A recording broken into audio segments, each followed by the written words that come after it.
I'm honestly glad that I've learned to stay skeptical about everything coming out of this administration. I've learned not to give praise unless it's truly earned.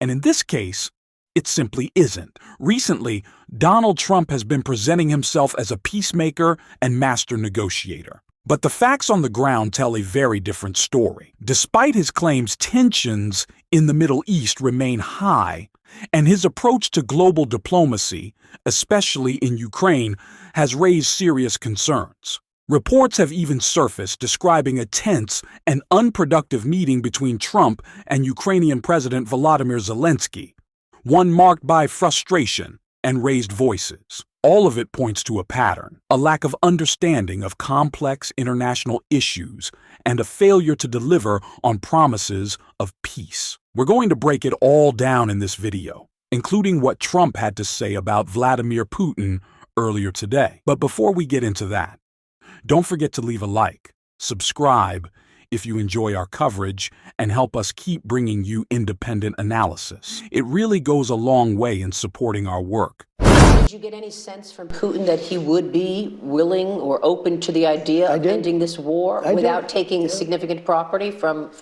Ukraine? Well, he's going to take something. I mean, they fought, and he has a lot of property. I mean, he's won certain property. If you say that, he's won certain property.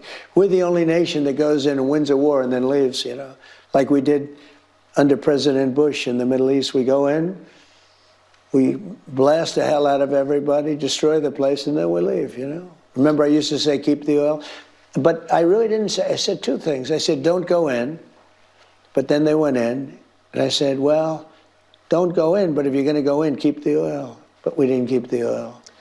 What do? We go in, we blast it to pieces, and then we leave, Doesn't make sense, never made sense. Is there a time? Donald Trump recently suggested that Vladimir Putin should get something. But what exactly does that mean? What could a dictator who's launched aggressive military actions possibly deserve? It's confusing, to say the least, especially when you compare how Trump talks about global conflicts versus trade disputes. When it comes to trade wars or tariffs, policies that economists have widely criticized, Trump's tone is tough and combative. He'll say other nations have been taking advantage of the U.S. for years and that it's time they pay the price.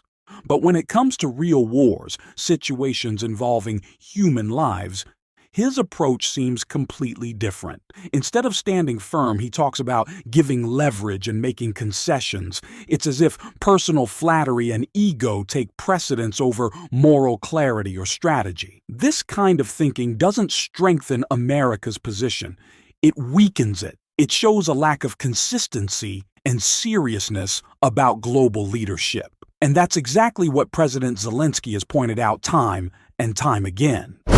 Does President Trump need to get tougher with President Putin? Yes, and even more, because Putin is something similar, but more strong than Hamas. It's more bigger war, and he is the second army in the world, and that's why more pressure. Donald Trump doesn't need to get tougher. Donald Trump needs to understand the idea of toughness, which he doesn't. Donald Trump is weak. We saw it yesterday. 7 million people went out to protest. Donald Trump because he is weak. Because his term is collapsing. Because Donald Trump can't fight all of us. Donald Trump can buy off the law firms. He can buy off the universities. He can buy off the media outlets. He can intimidate elites. But you know what he can't do? He can't scare us. I'm not scared. That guy, he can't buy me off. He won't buy you off. There is nothing that Donald Trump can do, which is why he is so furious with us making him look weak. And you want to talk about weakness? Look at Donald Trump during this negotiation. Look at Pete Hegseth right here. In the meeting with Zelensky and Trump and the entire cabinet, Pete Hegseth was wearing a Russian flag tie. Members of the Russian government, Putin's stooges, were celebrating it on Twitter. That is our Secretary of War. Our Secretary of Defense is wearing a Russian flag tie, and Russian government officials, Putin's stooges, are rubbing it in our face. Our government has been captured by Putin, by Netanyahu. And why? Because Donald Trump is weak. Donald Trump is ineffective. Donald Trump can't get anything done. He needs his hand held by Marco Rubio or Putin or Netanyahu telling him what to do, because he is a buffoon. And it is why he blew up at Zelensky when he didn't get his way in a meeting that just leaked. Trump's private blow-up with Zelensky revealed. Another meeting between Donald Trump and President Zelensky has reportedly ended with a fiery shouting match. This time behind closed doors. Trump was pressuring his Ukrainian counterpart to accept Russia's terms for a ceasefire during an explosive White House meeting on Friday, according to the Financial Times, reportedly telling Zelensky that Russia would destroy Ukraine if he didn't agree. Multiple sources told the outlet that the meeting where Zelensky was hoping, but ultimately failed to secure long-range Tomahawk cruise missiles, quickly descended into a shouting match with cursing all the time. According to sources, the scene resembled that of Zelensky's infamous Oval Office visit in February, where he was berated by J.D. Vance for not voicing enough thanks for U.S. help in the war against Russia before a shouting match ensued. Zelensky was also accused of being disrespectful to the U.S. for not wearing a suit and tie, and was reportedly all but forced out of the White House. This time, Trump demanded that Zelensky surrender the entire Donbas region to Russian President Vladimir Putin.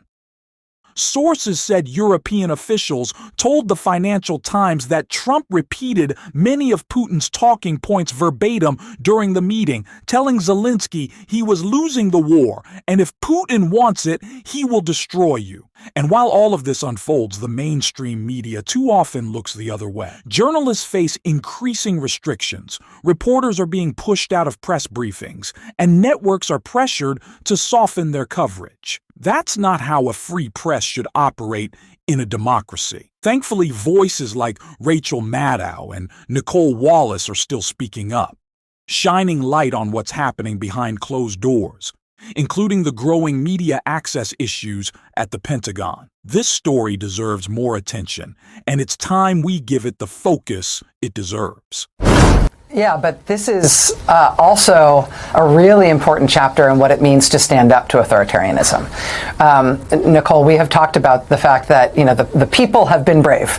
Individual Americans, the people who you're going to see out this Saturday at the No Kings protests, the people who you've seen in every state of the country almost every day of the week taking some act of protest against Trump, those folks have been brave and principled and unafraid. The cowardice that we have seen has been from institutions, and that includes media organizations and news organizations, where we've seen executives over and over and over again make cowardly and craven decisions to try to appease Trump or please him in some way, in the hopes that maybe that earns you another day of being allowed to operate at his pleasure. It's just been disgusting what we've seen from the most important and valuable corporations in this country, and law firms and universities and all the rest of it. In this case, we've got all of those Pentagon reporters with their news organizations behind them standing up and saying, no, we are not stenographers. We are not going to work under strictures where we are only allowed to write down what you tell us we can write down. That's not journalism, and we're not going to do it under those terms. We'll do it some other way. We'll give up these bureaus, these physical bureaus inside the Pentagon, sure, and that is a compromise, absolutely. We will find other ways to do this work, because you keeping us here while we only write what you want and approve us of saying would have us working here as your lackeys rather than working as journalists, and we're journalists. I find this to be incredibly inspiring, and I don't know how it's going to result. or how it's going to resolve in terms of what happens with that press space inside the Pentagon.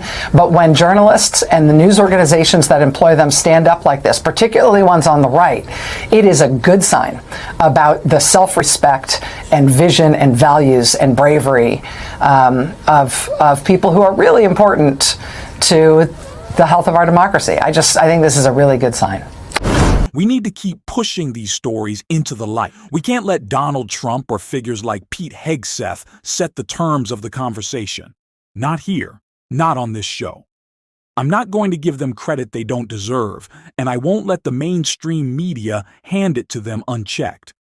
I promise to keep pushing back, to stay skeptical, and to call out misinformation and hypocrisy every single time. I'll keep speaking plainly and holding power to account. That's what this channel is for. If you want to support that work, please subscribe, leave a like, and if you made it to the end, drop a blue heart in the comments. And until next time, I will see you soon.